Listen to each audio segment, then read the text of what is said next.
السلام عليكم ورحمة الله وبركاته أحبابي وأصحابي في كل مكان، يا رب تكونوا بخير دايما وأبدا. معكم أحمد الشاذلي من قناة المداح. النهاردة معانا قصة كالعادة جديدة، بس هي مش حقيقية، بس قصة مثيرة. أنا النهاردة معانا قصة بعنوان المرأة التي أكلت لحم زوجها. يا رب تعجبكم، ويلا بينا نبتدي القصة وما نطولش عليكم. وكل سنة وانتم طيبين بمناسبة شهر الكريم، ربنا يعيده عليكم بالخير يا رب. يلا بينا نبتدي ما نطولش. القسوة بتولد القسوة، وده شيء طبيعي، والعنف مش بيجيب إلا العنف، وده برضه شيء طبيعي. قصة النهاردة هي أبشع قصة على الإطلاق. لما تموت الإنسانية فنتحول لوحوش فناكل لحم بعض.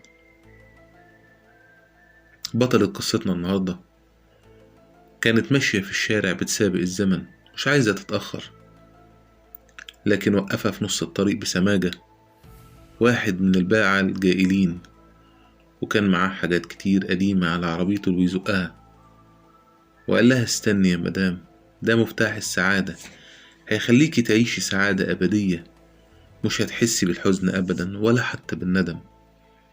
صدقيني، خليكي واثقة فيا، هيريحك مفتاح السعادة للأبد من كل حاجة في حياتك.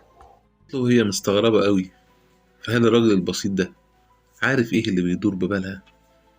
هي فعلا زهقانة من حياتها وعايزة الخلاص، مش من حقها تحس بالسعادة يوم.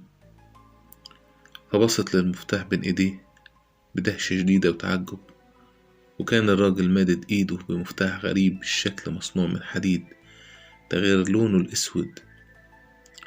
فاخدته من ايد الراجل وكان تقيل جدا، وسألت نفسها ازاي هيحقق ليها السعادة، فهي يدوب قادرة تشيله. وسألته بحيرة هي السعادة ممكن تشترى؟ فهزت راسها وقالت ليه لأ، في كل حاجة في الدنيا ممكن نشتريها وليها تمن.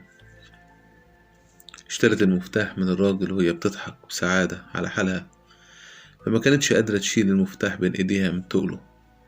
ورجعت بيتها بسرعة، فلقيته واقف كالعادة بالكرباج، وكان هيضربها كعادته.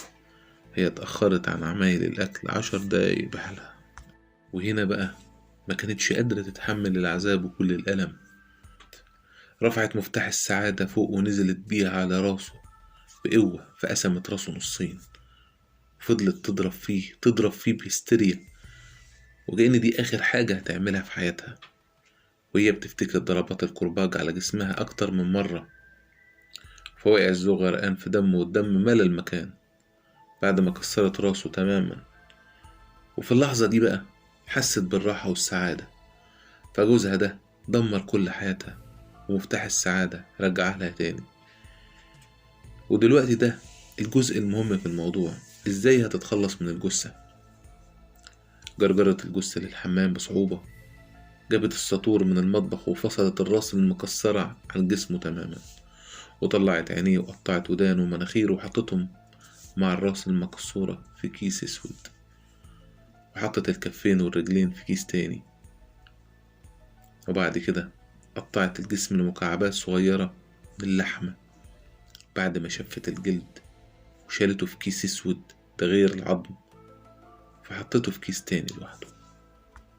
نقلت أكياس اللحم للفريزر واتملى على الآخر، ومعادش مكان.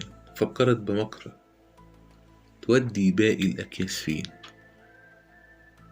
فغيرت هدومها بسرعة وخبطت على جارتها اللي في الشقة اللي جنبها، وطلبت منها إنها تاخد عندها 3 أكياس من اللحم، لأن الفريزر بتاعها عطلان، ولأنها مسافرة يومين عند أهلها، وده خزين الشهر من اللحم اشترته النهاردة ومش عارفة تتصرف ازاي.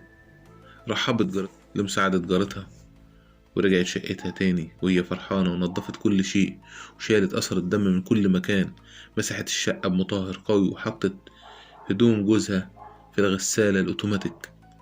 فضلت تبص على الشقة كلها وتبص على كل حاجة نظيفة، وكانت رشة معطر جو قوي، بس كان لسه فيه ريحة دم. موجودة قوية. مشكلة، تقريبا نسيت مفتاح السعادة، فلسه عليه دم. فغسلته كويس جدا وبسته بسعادة، فهو خلصها منه وجاب لها السعادة اللي هي عايزاها. فقررت تعلقه في أوضتها، في أوضة نومها، فما لقيتش مكان غير مكان صورة زفافها، فرميتها على الأرض بعنف وعلقت مفتاح السعادة مكانه.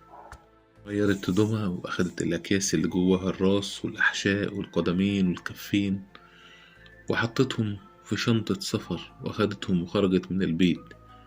ركبت قطر لمحافظة تانية، نزلت محطة قطر قرية ريفية ما تعرفهاش، وقفت على كوبري وفضلت تتلفت يمين وشمال فما لقيتش حد بيراقبها. خرجت الكيس الأولاني ورمته في المية وجريت ركبت قطر تاني، وفي محطة تانية عملت نفس العملة ورمت الكيس التاني، وهكذا المحطة التالتة ورمت الكيس التالت.